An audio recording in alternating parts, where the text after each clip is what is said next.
Okay, good afternoon, Haley. I must admit, pleasure to get a bit more of your time. Geez, when was the last time we spoke? It must have been at the NEC, at the health and safety event. Yes, yes, but it was a decent conversation, wasn't it? I think we managed to cover the breadth of about 12 million different topics. I agree. If we hadn't have had another half an hour, we'd have solved all the problems in occupational safety and health. It would all been solved. I'd love to be able to take that credit, but yeah, I don't think the mountain that we are trying to climb would. Yeah, we can I try. totally agree. We can try. We'll have to keep trying. But no, brilliant. Well, as I say, like Haley, you're somebody that in the time that I've known you, I always find your energy and your passion for your work to be very contagious and infectious. And it's always been fairly energizing spending a bit of time with you and talking about matters of health and safety, and especially in the world of waste. So I say, absolute pleasure to get a wee bit more time with you. And I suppose if you don't mind, just going straight into it. I'd be very interested to hear a wee bit more about your background, where you came from and what got you into the world of health and safety. Yeah, no, that I can talk for years and years about waste. So and my life in waste. Um, I have literally had my whole life in waste. It's been quite an interesting ride. And people are like, oh, you can't have been that many years in the waste industry. And I'm like, yeah, but my whole life is a decent amount of years already. Um, so my parents had household waste sites and ran them when I was quite small. But before then, my dad was actually on like a MRF, so actually did a lot of work working in there. Started on the picking line, done a bit of supervision, worked on the landfill, and I did actually learn to drive on the landfill, so that was an interesting that um yeah, that what some of the big vehicles I got to drive at quite a young age, so which is very exciting because I've always been very much there's risk, there's like I want to have a go on that. Like where is the risk? I want to be near there. Um and yeah, growing up on the household waste sites because weekends obviously they're the ones that are open. So my weekends were spent on there. My summer holidays were like stripping down plugs and breaking them down for brass, like to get extra pocket money. And yeah, just waste has been such an integral part of my life. Um, and yeah, then it felt quite natural to go into health and safety and like environmental compliance. So I still do a bit of the environmental compliance, but health and safety is um, where I naturally fall. Be just because efficiency, I think, sits quite well with me. I like seeing what could be done better, what could be done to reduce harm, what could be done to just make the task a little bit more fun, a little bit more engaging. Less kind of like I don't agree with people that go to work and kind of go into a zombie state and then go home and then just feel completely drained and completely like they can't live their own life. So yeah, it's kind of a very small snippet of my background. I have to say, very interesting. Forgive me, just have to Yeah. clear my throat. But there's a lot to take in from that first, interaction there. Um, so yeah, I spent a lot of times with HWRCs. Your parents were both actually operating HWRCs, and your Yeah. father had spent a bit of time then operating in a MRF as well. Hmm. Um, Yeah. I am sure you must have some stories of items that have been recovered and reused, from previous years gone by. No doubt. Yeah. I think my first house was completely furnished from household waste sites. Like Very interesting. completely. Yeah, and even growing up, like I know my friends be like, "Oh, I love what you're wearing. That's so cool." And I'm like, "Yep, out of a bin." Invented before there even was invented. Very good. Yeah. Before it become fashionable, and everyone's just like, "Does it smell all right?" But if you're working in the industry, you're nose blind anyway, so you'll not notice that, and that's Yeah. fine. Yeah. I'm like, Very yeah, it's good. fine. Yeah, you like it, so it's got to be good anyway. I liked it. Brilliant stuff.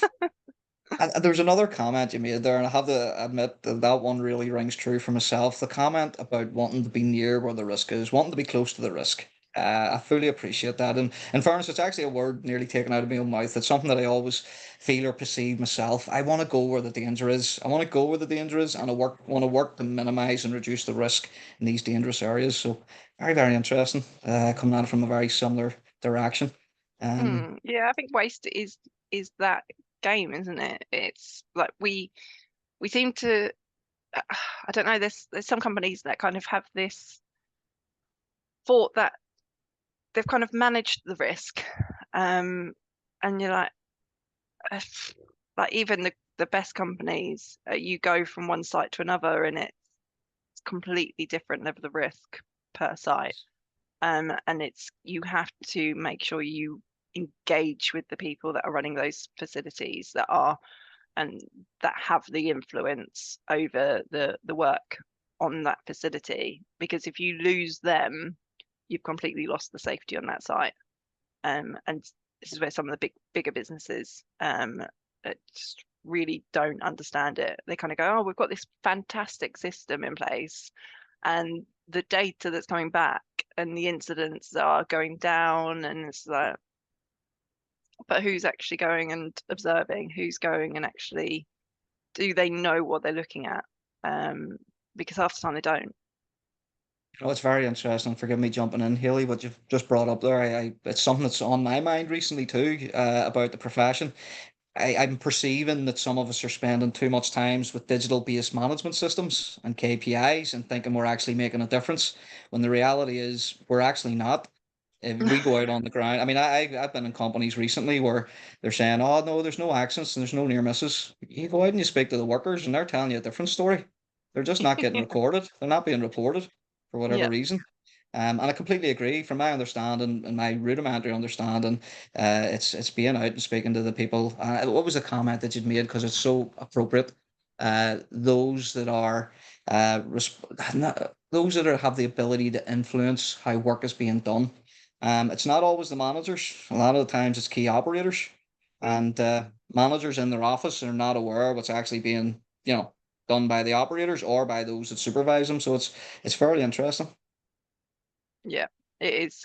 Yeah. I love what I do. Like being able to have the kind of trust of the clients that I work with that they know that I will be wanting to influence and try and get people's perception of safety to a good point, where we're not looking at zero risk, we're not looking at kind of uh, all of these buzzwords and stuff that goes about.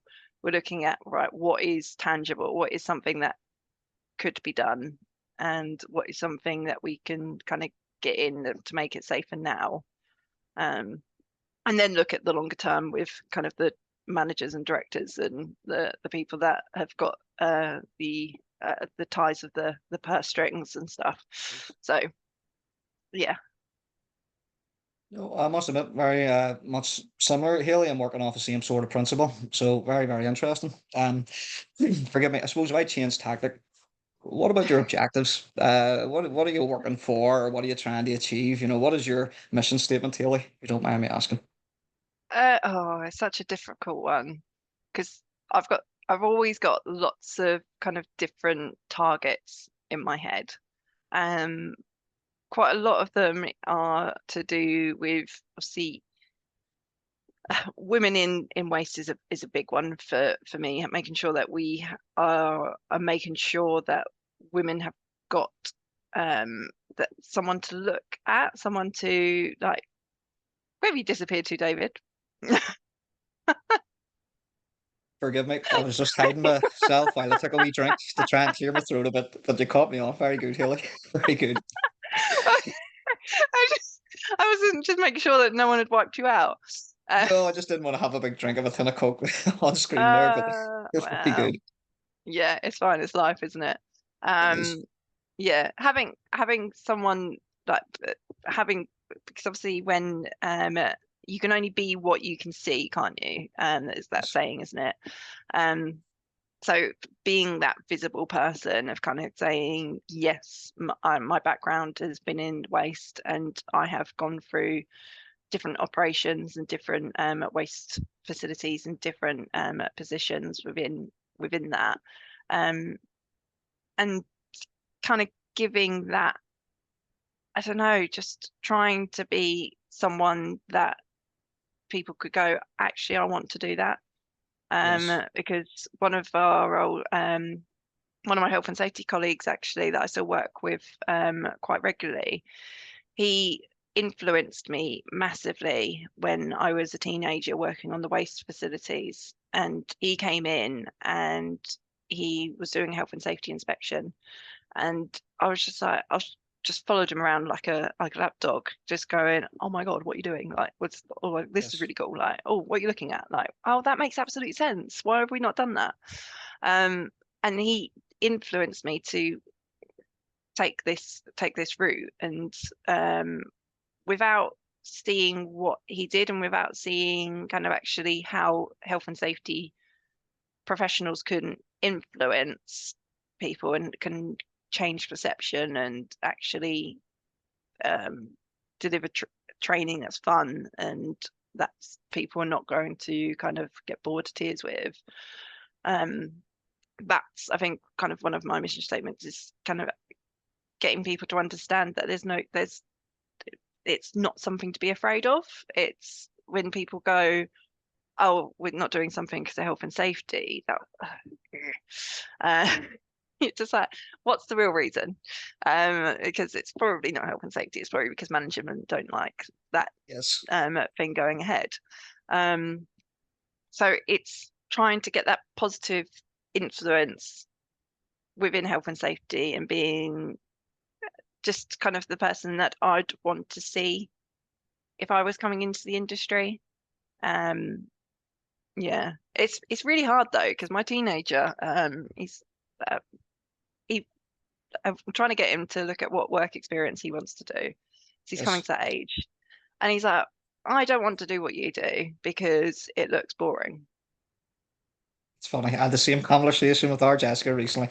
The very same Yeah, conversation. I was like, oh my God, like you need to go and look at boring work and understand what boring work looks That's right. like. No 2 days are the same, and you see it all. No, You see it all, especially in the waste industry. yeah, yeah. So I don't know whether I answered that question or not, David, It's but a difficult one, but no, I got it. I really do. You want to demonstrate in a way what good looks like for the profession. You want to act in a way, and for correct me if I'm wrong. If I'm getting it wrong, let me know. But you want to demonstrate what would you say, an ability of operating health and safety that's real, that's tangible, that people buy into, and they get the why. Like yeah, one of the things you'd mentioned, and I completely agree, is the training piece. You know, hmm, appropriate well delivered health and safety training is essential. It can be quite tricky to get it right. yeah, Um, and it makes such a big difference when you've got somebody at the front like yourself who's engaging, who's energized, who has passion, and who believes in what they're doing. So no, that's brilliant. That's a great answer. I suppose if I move on into thanks. You career summarised it really challenges. well. Oh, thank you. Like a broken clock. If I get something right twice a day, I'm doing okay. I suppose, yeah. I mean, biggest career challenges, Haley. Like, what's been some of your biggest career challenges? I'm sure you probably can't talk about them all now, so feel free to cherry pick one or two Mm, that is appropriate. yeah, I think I was it's that it's imposter syndrome, isn't it? Um, that kicked my ass for years. Really? Um, completely, yes, completely kicked my ass for years. So much that I've still got, like, I've got my folder here. Like, I used to carry my competency around with me. Wow. Very interesting. So yeah, so that I could literally just go, that's my competencies. Like that's my qualifications. That's because it's so I've been in so many meetings with people over the years through different things, and you go into them and like quite often the only woman in the room, which I'm fine with. I want to get more women in there, but I can hold my seat. It's fine. But the amount of persons that don't remember your name in the meeting, or kind of go, oh, actually that person's not important enough to include in the conversation, or that it's that you get left out of things because either they just don't understand actually your ability to add value to it, Mhm. to the conversation and to what is going on. And that's been a very big struggle of mine, kind of go it, because I've wanted to try and prove my value. And I'm like, actually, what am I doing?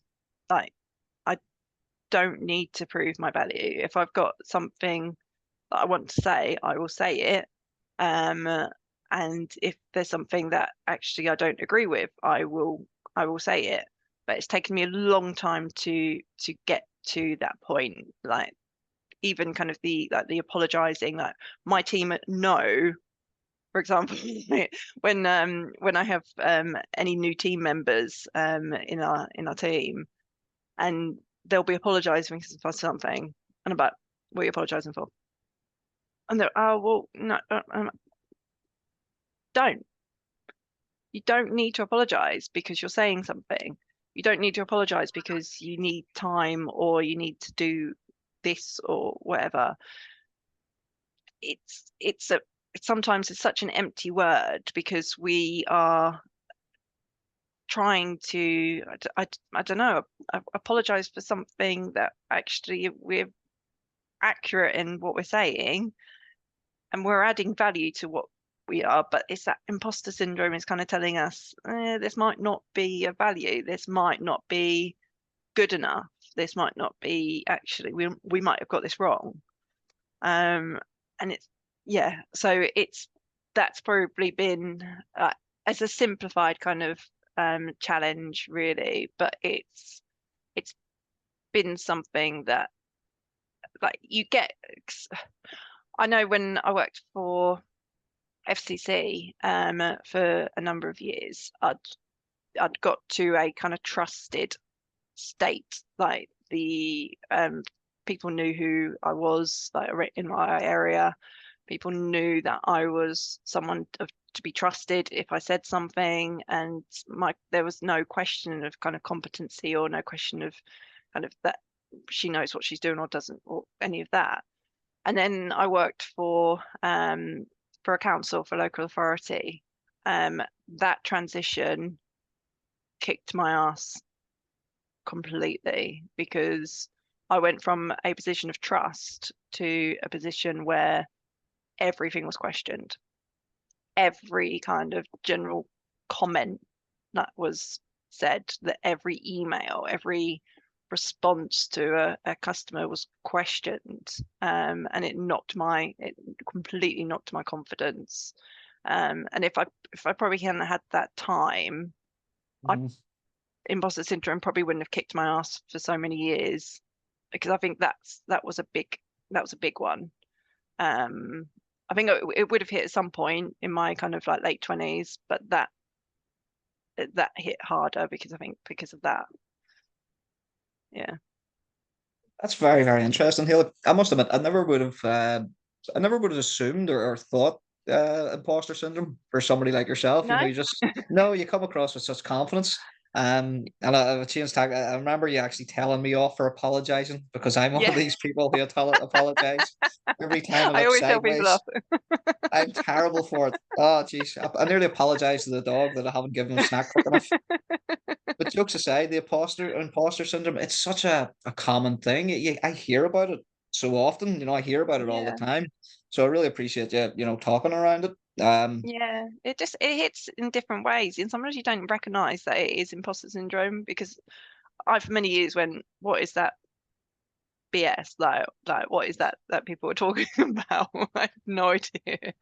And then realizing that a lot of the stuff I was doing was because I was like they're carrying those competencies around. It's like, what am I doing? You know what? It's such an interesting piece because I know that there's an awful lot of the next generation coming through, talk about imposter syndrome and the challenges of working with it. And interesting enough, I know what you're saying because I had looked at what is imposter syndrome in the past, and I had seen that imposter syndrome has more than just feeling like an imposter. There's certain Mhm. other attributes. Now they're not at the top of my brain right now, but I remember looking at it and thinking, oh, by this definition, I could fall under imposter syndrome under a couple of categories.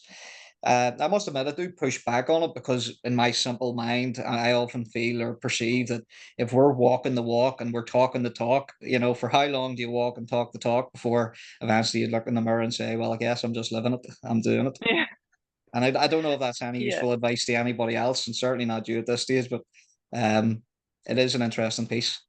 yeah. It's knowing that, yeah, sometimes you're right, sometimes you're wrong, and Yes, that actually that's normal. But you've got to be wrong sometimes. must admit, I also really appreciate the challenge because of shades of that in my own career, where you go from being a very trusted individual, where your word is listened to. If you speak up, people know over years and trust. Okay, let's listen to what this person has to say.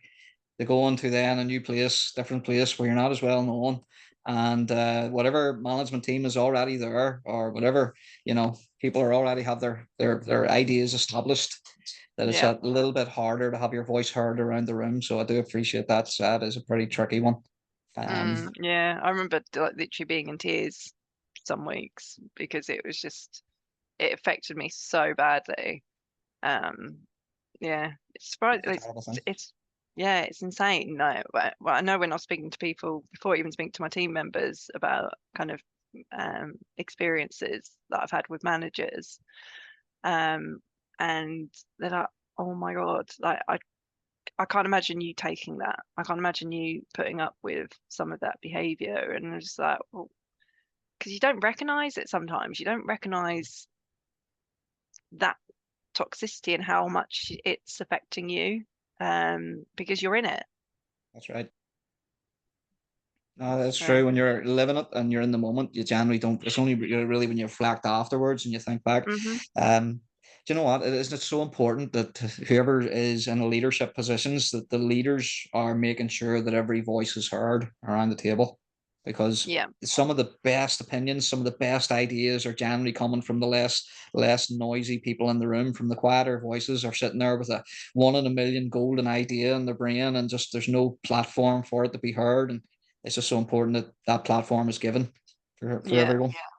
yeah. And even if you come up with, I remember being laughed at once, and I was, no, it just sat like it sat with me for ages because I was just like, oh, I don't want to make a stupid comment again because I'll get laughed at. And it's knowing that, especially as a young kind of impressionable person, if you've got that person in the room and they've mustered up that confidence to speak up, really, really, really consider your response because Yes. like I thought I'd making like a really good comment and I remember everyone just bursting into like laughter. Um, and like one of the managers that I was in the meeting with just going, "What a stupid comment." And it's just like, okay, I didn't realize it was a stupid comment. Um, and but like we just have to consider our responses to really impressionable kind of new Yes. persons or new like members of our team and understand that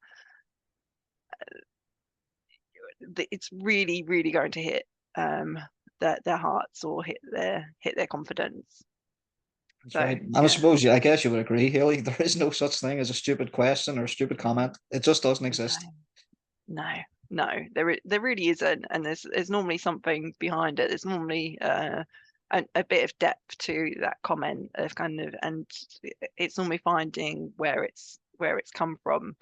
Um, but yeah, definitely no stupid questions, no stupid like comments. We love them. I love a good random conversation because the amount of times you get solutions out of those conversations, or you get the someone gets a benefit out of there, like That's one right. or both. No, I really agree. I really have to forgive me, Haley. There's an apology again, but we're literally running out of time. I think we're down to 1 minute remaining. So Okay. yeah, it's going to be cut pretty tight. But I wonder, any advice? Is there any advice you'd give the next generation coming through, or any advice you'd give to somebody who's hoping to move into a similar role?